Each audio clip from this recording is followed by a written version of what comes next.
Hello friends, welcome to our channel crypto with Vishal. आज के video में बात करेंगे गाइस सबसे पहले बिटकॉइन के बारे में और उसी के साथ साथ सोलाना गाला के क्वेश्चंस थे, कुछ कमेंट बॉक्स में आ रहे थे, उसके चार्ट्स के बारे में बात करेंगे। बाइनेंस के कुछ अपडेट हैं वो देखेंगे। सैम FTX के 115 साल की जेल के बारे में बात हो रही है, वो क्या है। और उसी के साथ साथ इंडिया की तरफ से क्रिप्टो बिल को लेकर फिर से कुछ अपडेट्स आने लगे हैं, क्या है सबके बारे में आज के वीडियो में बात करेंगे। वीडियो थोड़ा सा लंबा हो सकता है तो प्लीज़ अपना धैर्य जो है वो यहाँ पे बनाए रखिएगा। सबसे पहले चलेंगे गाइस हम लोग यहाँ पे क्रिप्टो एनालिसिस के वेबसाइट पे। तो बात करें एक बार वॉल्यूम की, तो वॉल्यूम 54% यहाँ पे अभी हमें अब दिखाई दे रहा है। इन्फ्लो का डेटा कोई नहीं है। फियर एंड ग्रीन इंडेक्स है यहाँ पे 29 पे। फियर पे पिछले 1 घंटे के सेंटीमेंट है बाय की तरफ। और अगर हम लोग यहाँ बात करें तो लाल रंग जो है थोड़ा कम और हरा रंग जो है थोड़ा ज़्यादा फिलहाल दिखाई दे रहा है। बिटकॉइन 0.73% अप और इथीरियम 1.24% अप यहाँ पे दिखाई दे रहा है। चार्ट के बारे में बात करेगा इस तो परफेक्ट प्ले हुआ है जो हम लोगों ने बात करी थी। तो कल के वीडियो में मैंने आपको बताया था कि ये चार्ट है जो हमारा अभी चल रहा है। यहाँ से एक उम्मीद है शायद हम लोग नीचे की तरफ आए। और अगर आप देखो एग्जैक्ट जो हमारा रेंज था, जो हमारा सपोर्ट था, बिल्कुल वहीं से सपोर्ट मिला इसे। इसने बाउंस बैक किया है यहाँ पे। अभी जब ये वीडियो गाइस हम बना रहे हैं बिटकॉइन चल रहा है 16,790 के नियर अबाउट यहाँ पे। अब एक और चीज़ जो इंपॉर्टेंट है वो देखनी ये है कि ये वाला जो हमारा जोन है अगर ये टूटता है, पर एक चीज़ ध्यान रखनी है, इसके बाद कैंडल क्लोज होनी चाहिए। एक बार ये लेवल हमारा ब्रेक होता है उसके बाद हम लोग 17,000 के ऊपर यहाँ पे जा सकते हैं। तो फिलहाल पॉसिबिलिटीज अभी दिख रही हैं 17,000 की तरफ जाने की। ये एक और लेवल है 55 EMA जो एक हल्का फुल्का जो दिख रहा है कि ब्रेक हो जाएगा यहाँ पे। ये लेवल इंपॉर्टेंट है कि इससे एक बार ऊपर निकलेंगे हम तब थोड़ी चीज़ें जो है यहाँ पे हमें समझ में आएंगी। ग्लोबल लेवल पे फिलहाल अभी कुछ बहुत ज़्यादा कांड या कुछ ऐसा खराब अपडेट होता हुआ दिख नहीं रहा, तो मुझे उम्मीद है कि शायद ये लेवल को हम लोग यहाँ पे ब्रेक अभी कर सकते हैं 17,165 को। उसके बाद इंपॉर्टेंट जोन फिलहाल क्या हम लोग उस जोन से बहुत दूर हैं अभी। वो जोन रहेगा हमारा 18,571 से लेकर 18,900 का, तकरीबन 1,900 की रेंज है। जब तक हम लोग वहाँ नहीं आएंगे तब तक हमारे लिए यही सारी जो घटनाएं हैं चलती रहेंगी। सपोर्ट बहुत इंपॉर्टेंट अभी हमारे लिए हो गया एक 16,200 से लेके 16,000 तक का जो लेवल है वो बहुत इंपॉर्टेंट यहाँ पे हमारे लिए प्ले करना जो अभी के लिए यहाँ पे हो गया। तो एक बार थोड़ा देखेंगे, एक बार ये हम लोग इस लेवल से बाहर निकले उसके बाद अगर कुछ कॉल लेना है और अगर एक वॉल्यूम के साथ ऊपर गया तो डेफिनेटली कोई ना कोई मैं लॉन्गेस्ट शॉट की कॉल जो है वो टेलीग्राम चैनल पे आपको शेयर करूंगा, पर अगर वो सिचुएशन जो है वहाँ पे लगी तो।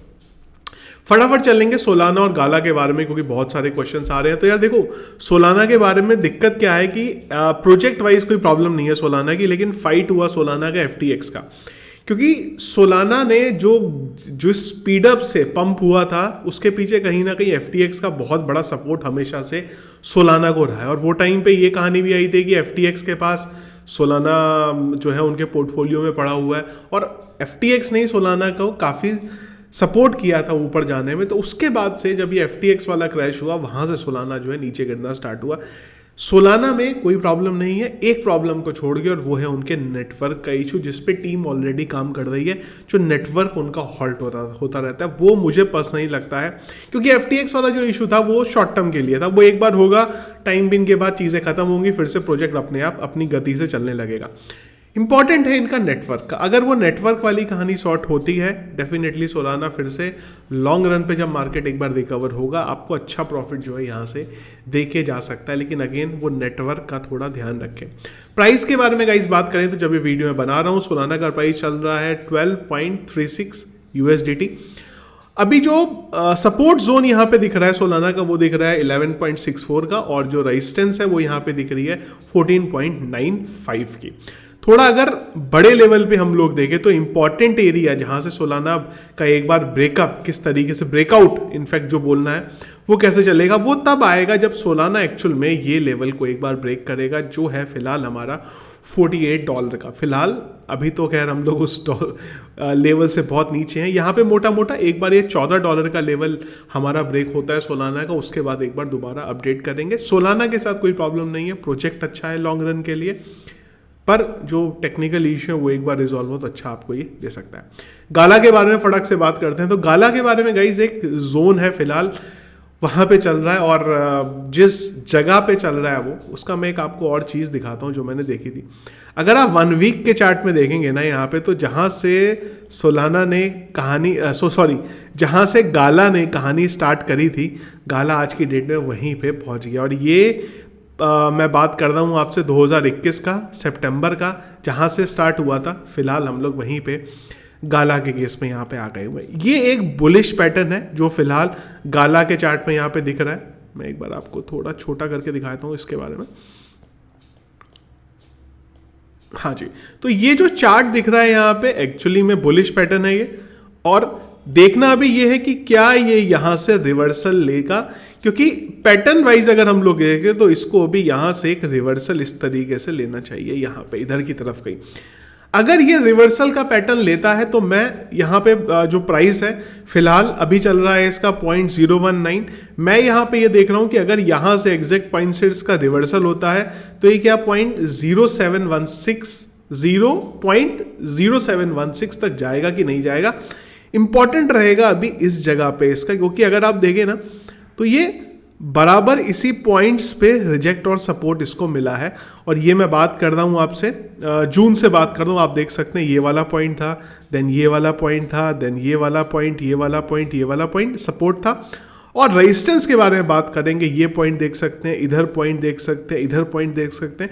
तो ये एक इंपॉर्टेंट रहेगा अभी कि जब ये फिर से इस एरिया को एक बार ब्रेक करता है यहाँ से, ये वाला एरिया, पहले तो ये एरिया अगर इसका ब्रेक होता है तो फिर हमें ये इस वाले लेवल पे जाता हुआ दिखाई दे सकता है। तो गाला के साथ भी अगेंस्ट जब मेटावर्स का एक बार हवा चली थी लास्ट ईयर, वो टाइम पे गाला ने रिकवरी अपनी ली थी और मेटावर्स के सारे कॉइन्स ने वहाँ पे बहुत बढ़िया, इनफैक्ट इसी साल की बात है, सॉरी लास्ट ईयर भी नहीं है, वो टाइम पे प्रोजेक्ट्स जितने मेटावर्स के थे उन्होंने एक टाइम पे अपना बूम बनाया था, पर उसके बाद मार्केट क्रैश हुआ। अगेन अगर आप सोलाना और गाला के बारे में कंपेयर करेंगे तो सोलाना के फंडामेंटल डेफिनेटली ज़्यादा स्ट्रांग है गाला से, पर गाला के साथ भी कोई ऐसा प्रॉब्लम नहीं है, पर वही मार्केट डाउन है। और मेटावर्स के प्रोजेक्ट की एक बार हवा चली थी, उसके बाद सारे के सारे डाउन हुए, जहाँ से गाला पे भी उस चीज़ का इफेक्ट पड़ा है। पर अगर गाला आपके पास है तो मेरे ख्याल से होल्ड करके रख सकते हैं, आपको ज़्यादा प्रॉब्लम नहीं है। इंपॉर्टेंट जो जोन है वो मैंने आपसे यहाँ पे डिस्कस कर लिया। तो फटाफट अब चलते हैं गाइस न्यूज़ अपडेट की तरफ। पहला एक ट्वीट मिला मुझे यहाँ पे, इसके बारे में बात कर लेते हैं। ये है माइकल सेलर का, बहुत इंटरेस्टिंग चीज़ है। 9 साल पुराना ट्वीट है जब माइकल सेलर ने बोला था बिटकॉइन डे आज नंबर्ड। कुल मिला के बिटकॉइन के बारे में बहुत ज़्यादा नेगेटिव थे वो। 2013 के बारे में हम लोग ये बात कर रहे हैं, और अगर आप आज के बारे में बात करें तो माइकल सेलर का सबसे इंपॉर्टेंट काम यही है कि बिटकॉइन का पॉजिटिव ट्वीट डेली नहीं तो एटलीस्ट 2 दिन बाद एक यहाँ पे देना। ये चीज़ दिखाता है कि कैसे टाइम के बाद जब आपको वो पर्टिकुलर टेक्नोलॉजी के बारे में पता चलता है, आपका माइंडसेट जो है चेंज हो जाता है। सैम के बारे में बात करेंगे FTX के, तो जो रिपोर्ट्स आ रही हैं उसके अकॉर्डिंग अगर गिल्टी फाउंड होते हैं तो 115 साल की उन्हें वहाँ पे जेल हो सकती है। इस पे भी आज इंपॉर्टेंट कुछ डेटा आने वाला है रिपोर्ट का, जब एक बार आएगा तब हम उसके बारे में बात करेंगे। बाइनेंस फिर से हीरो बनने के कागार पे खड़ा है यहाँ पे। कल ही मैंने अपडेट आपको शेयर किया था कि Binance US is set to acquire Voyager Digital asset for 1 billion. Last time भी इन्होंने ये चीज़ बोली थी कि हम लोग बाय करने वाले हैं, वो टाइम पे इसका प्राइस ज़्यादा था। अब उसी डील को पहले आपने बोला हम खरीदने वाले हैं, उसी डील को आपने कैंसिल किया, उस कंपनी की और ज़्यादा हालात ख़राब हुई और अब आप उससे कम प्राइस में उसको खरीद रहे हैं। तो मास्टर स्ट्रोक है बाइनेंस का ये, और बाइनेंस ने एक बार फिर से दिखा दिया कि भाई हम हीरो हैं। जो चीज़ों से FTX हट रहा है, जो चीज़ें FTX करना चाहता है, उसी चीज़ को हम यहाँ पे करेंगे और करके हम लोग यहाँ पे निकल जाएंगे। तो अगेन कम्युनिटी में बाइनेंस ये दिखा रहा है कि बाकी कंपनीज की हालत ख़राब है, पर हमारे पास बहुत फंड है, हमें फ़र्क नहीं पड़ता, जो भी चीज़ सस्ते मिलेगी हम लोग उसको यहाँ पे खरीद लेंगे। दूसरा अपडेट भी बाइनेंस की तरफ से ही है। बोरिस जॉनसन, आप में से बहुत सारे लोगों को पता होगा कौन है, जो ब्रिटिश प्राइम मिनिस्टर थे फॉर्मर, उनके भाई हैं ये काम करते थे बाइनेंस के पास एज अ एडवाइज़र। इन्होंने यहाँ से जो अपना डेजिग्नेशन है वो छोड़ा। अब यहाँ पे एक इंपॉर्टेंट चीज़ ये है कि फ़िलहाल जो रिपोर्ट है उसके अकॉर्डिंग उन्हें एक दूसरी कंपनी ज्वाइन करनी थी, उसके लिए उन्होंने यहाँ पे ये डेजिग्नेशन छोड़ा है। अब इसमें भी दो थ्योरी आने लगी हैं कि कुछ इंटरनल चीज़ें उन्हें बाइनेंस के बारे में पता चली और जो उन्हें लगा कि आने वाले टाइम में ख़राब हो सकती हैं, उस वजह से उन्होंने बाइनेंस को छोड़ा है। पर इसके बारे में कोई भी ऑफिशियल अपडेट नहीं है, आएगा तो हम लोग उसको शेयर करेंगे। तो ये तो थी गाइस ओवरऑल जो चल रही हैं अपडेट ग्लोबल लेवल पे। अब आ जाते हैं हम लोग यहाँ पे इंडिया के अपडेट्स के लिए। तो सबसे पहले ये INC 42 ने एक बहुत ही अच्छा आर्टिकल यहाँ पे शेयर करा है। ये अगर आपने नहीं पढ़ा तो आप पढ़ सकते हैं, मैं आपको लिंक वीडियो के डिस्क्रिप्शन पे शेयर कर दूंगा। खैर हम लोग इस पे डिटेल पे यहाँ पे नहीं जा रहे, पर इन्होंने कुछ स्टैटिस्टिक जो है यहाँ पे शेयर करे हैं, वो हम लोग एक बार बात कर लेते हैं। इन्होंने शेयर किया वजीरेक्स का 1 साल का वॉल्यूम। अगर आप जनवरी से अब तक देखोगे तो डिजास्टर हो चुका है। कॉइन DCX का वॉल्यूम देखोगे खत्म हो गया है, ज़ेप्पे का वॉल्यूम देखोगे आप खत्म हो गया। और इसका कहीं ना कहीं एक इंपॉर्टेंट चीज जा रही है टैक्स की तरफ, और उसी के साथ साथ TDS की तरफ। गवर्नमेंट ने जबरदस्त अमाउंट में TDS डिडक्ट यहाँ पे लिया है, और वो भी आप समझिए तब जब मार्केट का ये हाल चल रहा है। अगर इन्होंने TDS को ठीक रखा होता, टैक्स को ठीक रखा होता, तो सोचिए कितना रेवेन्यू गवर्नमेंट यहाँ पे जनरेट कर सकती थी। जो बात ये आ रही है कि गवर्नमेंट ने बेवकूफ़ी करी ये करके, पर गवर्नमेंट का माइंडसेट बहुत अलग है। उनका माइंडसेट रुपए जनरेट करना नहीं है, उनका माइंडसेट फिलहाल के लिए ये चल रहा है भैया किस तरीके से हम लोग लोगों को क्रिप्टो से हटाएं, ना कि रेवेन्यू जनरेट करें। अगर गवर्नमेंट को रेवेन्यू जनरेट करना होता तो वो बोलते यार 10% का टैक्स दे दो, और मुझे नहीं लगता किसी को ही परेशानी होती 10% का टैक्स देने में, जबकि 30% का टैक्स बहुत ज़्यादा यहाँ पे हो जाता। अब अगली चीज़ फटाफट बात करते हैं एक बार ये बिल की। तो क्वेश्चंस वही हैं पहले से जो हमारे चल रहे हैं, पर ये इन क्वेश्चंस के कुछ आंसर यहाँ पे लोकसभा में आए हैं। तो क्वेश्चन पहला क्या था कि भाई गवर्नमेंट जो है वो रेगुलेट कर रही है या फिर रिस्ट्रिक्ट करने वाली है वर्चुअल डिजिटल एसेट को। मैं एक काम करता हूँ, इसको थोड़ा सा जूम कर देता हूँ, आपको क्लियर कट जो है पढ़ने में आ जाएगा। इसके बाद दूसरी चीज़ ये आई थी कि व्हाट आर द जो रेगुलेट अगर गवर्नमेंट को करना है तो उसके क्या फीचर हैं, क्या गवर्नमेंट करने वाली है रेगुलेशन के लिए। इंटरनेशनली क्या गवर्नमेंट इंडियन गवर्नमेंट को कोई कॉर्पोरेशन मिल रहा है जिसके थ्रू वो क्या कर सकेगी, रेगुलेट कर सकेगी। एस्टिमेटेड साइज क्या है यहाँ पे, और उसी के साथ साथ मनी लॉन्ड्रिंग से रिलेटेड थे। तो यहाँ पे इन क्वेश्चन के जो आंसर हैं श्री पंकज चौधरी जी उन्होंने जो है यहाँ पे दिए हैं। तो पहला तो उन्होंने ये बोला है कि भाई अगेन हमें पता ही है कि इंडिया के अंदर क्रिप्टो करेंसी जो है वो अनरेगुलेटेड है, और government does not register crypto exchanges. Government ने किसी क्रिप्टो एक्सचेंजेस को ऑफिशियली रजिस्टर नहीं कर रहे हैं। क्रिप्टो एसेट का यूज़ हो रहा है बॉर्डरलेस और इंटरनेशनल ट्रांजैक्शन के लिए, यहाँ पे ये चीज़ जो उन्होंने बोली है यहाँ पे। इसके बाद दूसरा इन्होंने बोला है कि भाई ईडी जो है क्वेश्चन ई का, ई जो था इनका लास्ट वाला था यहाँ पे इन्वेस्टिगेशन के लिए मनी लॉन्ड्रिंग वाली।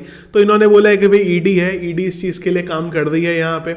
ऑलरेडी कई सारी मनी लॉन्ड्रिंग के केसेस हैं वो उनके पास आए हैं ईडी के पास। उन्होंने अमाउंट भी दिखाया है यहाँ पे 907 करोड़ का जो था वो उन्होंने यहाँ पे सीज करा है। 3 जो लोग हैं वो भी अरेस्ट हुए हैं यहाँ पे। और नीचे उन्होंने भाई यहाँ बताया है कि टोटल जो नंबर ऑफ एक्सचेंजेस है जिनके अगेन इन्वेस्टिगेशन हुआ है वो 12 हैं, और यहाँ पे कुछ नंबर जो है आए हैं। कुल मिला के डेटा जो है और जो चीज़ें हैं वो सारी की सारी पुरानी हैं, इसमें कोई भी नई चीज़ नहीं है। पर फिर भी नई चीज़ इन सब में ये है कि फिर से जो माहौल है वो स्टार्ट हो रहा है क्रिप्टो बिल को लेके, और गवर्नमेंट का यहाँ पे क्लियर कट चीज़ें सामने जो आई हैं वो यही आई हैं कि भाई हम लोग ग्लोबल लेवल पे बात करेंगे इस चीज़ के लिए, और उसके बाद हम लोग डिसाइड करेंगे कि हमें यहाँ पे क्या करना है। कल एक गाइस बहुत इंपॉर्टेंट वीडियो मैंने शेयर किया था यहाँ पे, कहाँ किया था मैं भूल गया, ये वाला वीडियो था। वो नहीं देखा है ना तो उसको ज़रूर आप लोग एक बार प्लीज़ देखना। बिटकॉइन आया क्यों इस दुनिया में अंदर, बिटकॉइन की ज़रूरत क्या पड़ी हमें, मनी का जो इवोल्यूशन है वो किस तरीके से हुआ। अगर आप एक बार वो देखेंगे ना तो आपके जो दिमाग में क्वेश्चन है ना बिटकॉइन को बैन करने से वो क्लियर कट आपको हो जाएगा कि एक्चुअल में बिटकॉइन की ज़रूरत क्या पड़ी। तो उसको अगर नहीं देखा ना तो मैं रिक्वेस्ट करूंगा ज़रूर देखना। वीडियो 13-14 मिनट का है, पर एक बार आप देखोगे ना सारी चीज़ें आपके जो दिमाग में वो वहाँ पे क्लियर हो जाएंगी। तो ये था गाइस अपडेट, ज़्यादा टाइम नहीं लूँगा, ऑलरेडी बहुत टाइम हो गया हुआ है। तो अपडेट कुछ क्वेश्चन है अभी भी, गाला सोलाना मुझे लगता है क्लियर हो गए होंगे। कुछ प्रोजेक्ट हैं जिसके बारे में जानना चाहते हैं, कोई क्वेश्चन है ज़रूर एक बार मुझे कमेंट बॉक्स में बताइएगा। और ये हमारा नया चैनल है, पुराना चैनल हो गया था टर्मिनेट जो यूट्यूब ने कर दिया था। क्या रीज़न थे वो सब स्टोरी एक दूसरे वीडियो में जो इस चैनल का पहला वीडियो था उसमें डिस्कस करी थी, वहाँ पर आप देख सकते हैं। तो वीडियो पसंद आया इसको लाइक और शेयर ज़रूर करिएगा। चैनल में नए हैं, फर्स्ट टाइम वीडियो देख रहे हैं, ज़रूर चैनल को सब्सक्राइब कर लीजिएगा। और सारे अपडेट्स टेलीग्राम पे मिलेंगे। उसके लिए वीडियो के डिस्क्रिप्शन पे दिए हुए लिंक से ज्वाइन करना। सर्च करके ज्वाइन करोगे, किसी स्कैमर के चैनल पे ऐड होगे, उसके साथ स्कैम होगा, उसके बाद आप मुझे गालियां दोगे, उससे बचना चाहते हो तो। Thank you friends.